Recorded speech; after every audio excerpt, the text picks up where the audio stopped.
Very good evening everyone. स्वागत करते हैं एक बार फिर से हम आपके अपने यूट्यूब चैनल कवि क्लासेस में। आज के सेशन में हम लोग हिंदी के प्रैक्टिस नंबर 3 को सॉल्व करेंगे। इसमें हम लोग टॉप 25 क्वेश्चन को सॉल्व करने वाले हैं, तो सभी लोग इस वीडियो को एंड तक देखिएगा। इस वीडियो के माध्यम से आप लोग अपने स्वयं का भी परीक्षण कर पाएंगे। इसके साथ आपको बताना चाहिए कि हमारी जो क्लासेस चलती हैं वो आपकी 2 क्लासेस चलती हैं, अभी मॉर्निंग में और आप लोग की इवनिंग में चलती हैं। तो दोनों ही क्लास आप सभी लोग जरूर इसको करिए और अपना स्वयं का जांच जरूर करिए। तो प्रश्न नंबर 31 आपके स्क्रीन के सामने शो कर रहा है।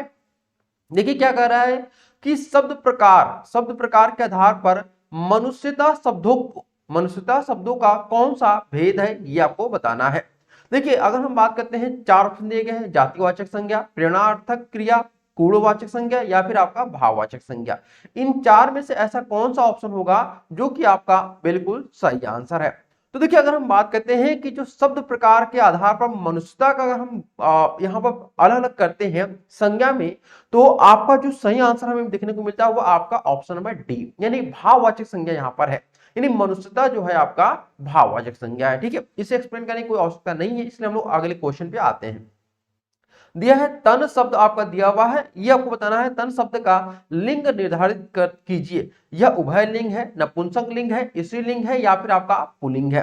तो यहाँ पे जो सही आंसर होगा वह हो जाएगा आपका ऑप्शन नंबर डी, यानी यह आपका पुल्लिंग है। जैसे तन होता है, तन और आपका जो तन होता है ना वह शरीर से संबंधित है। तन का मतलब होता है आपका जो कहते हैं ना तन तन मेरा दर्द कर रहा, तो ये आपका तन जो होता है वह शरीर से संबंधित, तो ये आपका पुल्लिंग होता है। ठीक है, अब आते हैं प्रश्न नंबर 33 पे। देखिए प्रश्न 33 कह रहा है से, यानी यह जो से है अलगाव, यहाँ पे इसका अर्थ होता है से अलगाव से किस विभक्ति का बोधक चिन्ह होता है, यानी यह किस विभक्ति का बोधक चिन्ह है, यह आपको बताना है। अधिकरण का, संप्रदान का, अपादान का या फिर आपका कर्म का। तो प्रश्न नंबर 33 का जो सही आंसर होगा वो हो जाएगा आपका ऑप्शन नंबर सी, यानी यह आपका अपादान विभक्ति का बोधक चिन्ह है। ठीक है, चलिए अब आते हैं प्रश्न नंबर 34। देखिए दिया हुआ है, दिए गए विकल्पों में से वह शब्द चुनिए जिसका प्रयोग सदा एक वचन में करते हैं, यानी ऐसा आपको शब्द चुनना है जो कि हमेशा एक वचन में प्रयोग होता है। कक्षा, प्रत्येक, प्राण या फिर आपका आंसू। तो यहाँ पे जो सही आंसर होगा वह आपका बी, यानी प्रत्येक जो है वह सदैव आपका एक वचन में प्रयोग किया जाता है। अब आते हैं हम लोग प्रश्न नंबर 35 में। वाक्यों का वर्गीकरण कितने आधार पर किया जाता है? देखिए वाक्यों का जो वर्गीकरण है ना वह आपका 2 आधार पे किया जाता है। ठीक है, कितने आधार पे? 2 आधार पे। पहला जो है वो आपका अर्थ के आधार पर, ठीक है, और दूसरा जो आपका यहाँ पर किया जाता है वो आपका रचना के आधार पर। तो इस प्रकार से हम कह सकते हैं कि वाक्यों का जो वर्गीकरण है वह अर्थ के आधार पर और रचना के आधार पर किया जाता है। उम्मीद करते हैं यहां तक आप लोगों को कोई भी प्रॉब्लम नहीं होगी। अगर कोई क्वेश्चन गलत होगा तो उसका आंसर आप लोग जरूर यहाँ पे अपने कमेंट बॉक्स में कमेंट कर सकते हैं। देखिए प्रश्न में 36 दिया है, निम्नलिखित प्रश्न में से 4 विकल्प दिए गए हैं। ठीक है, अब उस विकल्प का चयन करें जो सर्वनाम के भेद का सही विकल्प है, जिसको हमने बुलाया था वह आया। अब यहां से एक वाक्य आपका शुरू हो रहा है।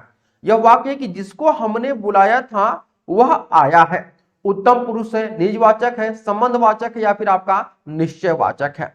तो इनमें जो सही आंसर होगा वह आपका क्या हो जाएगा भाई? सभी को पता है, ऑप्शन नंबर हमारा सी सही होगा, संबंधवाचक। जिसको हमने बुलाया था वह आया। इन दोनों में क्या करता है कि यहां पर इन दोनों में एक प्रकार से हम कह सकते हैं कि संबंध बता रहा है। आपका क्या बता रहा है? यह संबंध बता रहा है। ठीक है, चलिए अब आते हैं प्रश्न नंबर 37 पे। देखिए दिया हुआ है, कोई सज्जन आपको बुला रहे हैं, कोई सज्जन आपको बुला रहे हैं, इस वाक्य में किस सर्वनाम का प्रयोग किया गया है? पुरुषवाचक सर्वनामिक विशेषण का, निश्चयवाचक सर्वनामिक विशेषण का, प्रश्नवाचक सर्वनामिक विशेषण या फिर अनिश्चयवाचक सर्वनामिक विशेषण का। तो 37 का जो सही आंसर होगा वह डी होगा, यहां पर अनिश्चयवाचक सर्वनामिक विशेषण। अगर कोई प्रश्न गलत हो रहा है या फिर जितना भी सही होगा, आप लोग इस वीडियो के एंड के बाद कमेंट करके बताइएगा कि कितने क्वेश्चन आप लोग के सही हुए हैं। ठीक है, चलिए अब आते हैं प्रश्न नंबर 38। सब कोई सर्वनाम किस प्रकार का उदाहरण है? यानी सबको यहाँ पे दिया गया है, यह आपको बताना है कि यह सर्वनाम का कौन सा उदाहरण है। निजवाचक है, संयुक्त सर्वनाम है, निश्चयवाचक है या फिर आपका अनिश्चयवाचक है। तो 38 का जो सही आंसर होगा वह क्या हो जाएगा? जी हाँ, बिल्कुल सभी को पता है, इसका जो सही आंसर होगा वह बी होगा, यानी यह आपका संयुक्त सर्वनाम के श्रेणी में इसको हम लोग रखते हैं। प्रश्न नंबर 39 देखिए दिया हुआ है, आप भला तो जग भला में रेखांकित जो शब्द है, रेखांकित शब्द जो है आपका वह आप है। ठीक है, आप कौन सा सर्वनाम है ये आपको बताना है, अनिश्चयवाचक, पुरुषवाचक, निजवाचक या फिर आपका निश्चयवाचक। 39 का जो सही आंसर होगा वह क्या हो जाएगा, जी हाँ बिल्कुल सही आंसर आप लोग का है ऑप्शन नंबर सी, यह आपका निजवाचक है। क्या है आपका, निजवाचक। आप या फिर आप लोगों का, तो ये सभी आपके निजवाचक होते हैं। ठीक है, प्रश्न नंबर 40 दिया हुआ है, वे भ्रष्टाचार के प्रबल विरोधी थे, वे भ्रष्टाचार के प्रबल विरोधी थे, इस वाक्य में सर्वनाम का कौन सा प्रकार है, पुरुषवाचक, निजवाचक, निश्चयवाचक या फिर आपका संबंधवाचक। तो 40 का जो सही आंसर होगा वह हो जाएगा आपका ऑप्शन नंबर ए, यानी यह आपका पुरुषवाचक सर्वनाम है। ठीक है, उम्मीद करते हैं यहां तक भी आप लोग का कोई भी प्रॉब्लम नहीं हुई होगी। अगर कोई भी आप लोग का प्रॉब्लम हो तो आप लोग कमेंट करके उसे पूछ सकते हैं। ठीक है, चलिए अब आते हैं प्रश्न नंबर हम लोग 41 पे। प्रश्न नंबर 41 आपका दिया गया है, यहाँ पे हम लोग इसको देखते हैं। ठीक है, थोड़ा सा भी देखिए क्वेश्चन नंबर 41 दिया हुआ है आप लोगों का कि इस पर्वतमाला में बहुत ऊंचे ऊंचे पहाड़, इस वाक्य में विशेषण शब्द की विशेषता प्रकट करने वाले विकल्प का चयन करना है। यानी आपका ये वाक्य दिया है कि इस पर्वतमाला में बहुत ऊंचे ऊंचे पहाड़, ये आपका वाक्य है और इसमें बताना है कि विशेषण शब्द की विशेषता प्रकट करने वाले विकल्प का चयन, वह शब्द कौन सा जो विशेषण विशेषता प्रकट कर रहा है। ऊंचे ऊंचे है, बहुत है, पहाड़ है या फिर आपका इस है।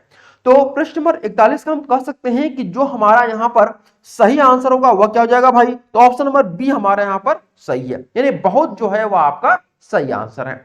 अब आते हैं प्रश्न नंबर 42, देखिए दिया निम्नलिखित शब्दों में से विशेषण को पहचानिए, नैतिक, अज्ञान, मजहब या फिर आपका पीड़ा। तो 42 का जो सही आंसर होगा वह क्या हो जाएगा, जी हाँ बिल्कुल 42 का जो सही आंसर होगा वो हो जाएगा ऑप्शन नंबर ए, यानी यहां पर नैतिक जो है वो आपका विशेषण है। क्या है आपका, नैतिक जो है आपका विशेषण है। ठीक है, चलिए अब आते हैं प्रश्न नंबर 43 दिया है, निम्न में से विशेषण शब्द बताइए। निम्न में विशेषण शब्द आपको बताना है, कठोरता, उचित, घबराहट या फिर आपका लड़कपन। तो सही आंसर हो जाएगा आपका बी, उचित जो है आपका विशेषण है। अब आते हैं प्रश्न नंबर 44 दिया है, जो शब्द संज्ञा की विशेषता बताए, जो शब्द संज्ञा की विशेषता बताने वाले को क्या कहते हैं। देखिए संज्ञा की जो विशेषता बताते हैं ना, उन्हें हम लोग सिंपल सा क्या बोलते हैं, विशेषण बोलते हैं। यानी कि जो शब्द संज्ञा की विशेषता बताया उसे हम लोग विशेषण की संज्ञा देते हैं। अब आते हैं प्रश्न नंबर 45 दिया है, स्त्री शब्द विशेषण है, स्त्री शब्द का विशेषण बताना आपको, स्त्री, स्त्रीय, स्त्रैण या फिर स्तैण।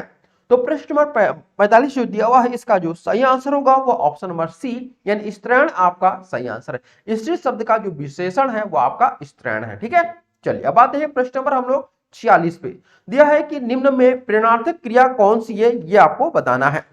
प्रेरणार्थक क्रिया के बारे में पूछा गया है कि कौन सी है, खुलना है, कहना है, दिखना या फिर आपका सिखलाना है। तो देखिए यहाँ पे हम लोग कह सकते हैं कि हमारा जो सही आंसर होगा वह आपका डी होगा, यानी सिखलाना जो है वो आपका प्रेरणार्थक क्रिया है। ठीक है, अब आते हैं प्रश्न नंबर 47, तुम जाओ, सो जाओ, इस वाक्य में सोना जो शब्द है वह क्या है, अकर्मक क्रिया है, सकर्मक क्रिया है, द्विकर्मक क्रिया है, फिर आपका प्रेरणार्थक क्रिया है। तो 47 का जो सही आंसर होगा वह हो जाएगा आपका ऑप्शन नंबर ए, अकर्मक क्रिया। देखिए जो क्रिया होते हैं ना वह कर्ता ऑब्जेक्ट यानी कर्म के आधार पर दो प्रकार के होते हैं, एक अकर्मक और दूसरा जो होता है वह सकर्मक होता है। तो यहाँ पर यह आपका अकर्मक क्रिया है। ठीक है, चलिए अब आते हैं प्रश्न नंबर हम लोग 48 पे। देखिए क्वेश्चन नंबर 48 पूछ रहा है आप लोगों से कि कुछ शब्द का निम्नलिखित में से किस रूप में प्रयोग नहीं किया जा सकता है, यानी जो कुछ शब्द है इसका किस रूप में प्रयोग नहीं कर सकते, क्रिया रूप में, क्रिया विशेषण, संज्ञा या फिर आपका विशेषण के रूप में। तो हम यहाँ कह सकते हैं कि जो आपका कुछ शब्द है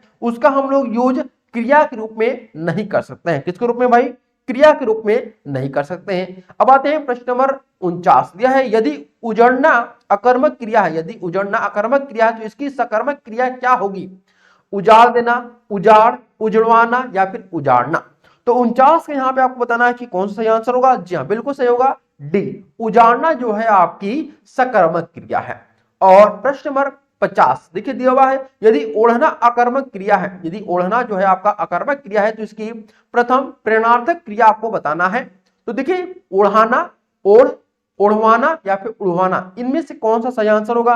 तो जी हाँ बिल्कुल सही आंसर है आपका कि जो सही आंसर होगा आपका ऑप्शन नंबर ए, उड़ाना जो है वो आपका सही आंसर है। ठीक है, तो इस प्रकार से हम लोगों ने कुल 50 प्रश्नों को सॉल्व किया आज और इनमें हम लोगों ने बहुत अच्छे अच्छे लेवल के क्वेश्चन को भी सॉल्व किया है। ये सभी प्रश्न आप लोग के लिए बहुत इंपॉर्टेंट है, तो इन सभी प्रश्नों को आप लोग बिल्कुल अच्छे तरीके से समझिए, तैयार करिए कि कहां पे आप लोग गलती कर रहे हैं, कहां पे आप लोग की समस्या हो रही है। अगर कोई भी आप लोग का प्रश्न समझ में न आया हो, अगर कोई आप लोग को गलत लग रहा हो आपके द्वारा दिए गया प्रश्न, तो उसे कमेंट बॉक्स में जरूर कमेंट करिएगा और इसे अपने मित्रों में शेयर करना मत भूलिएगा। Thank you so much for watching this video.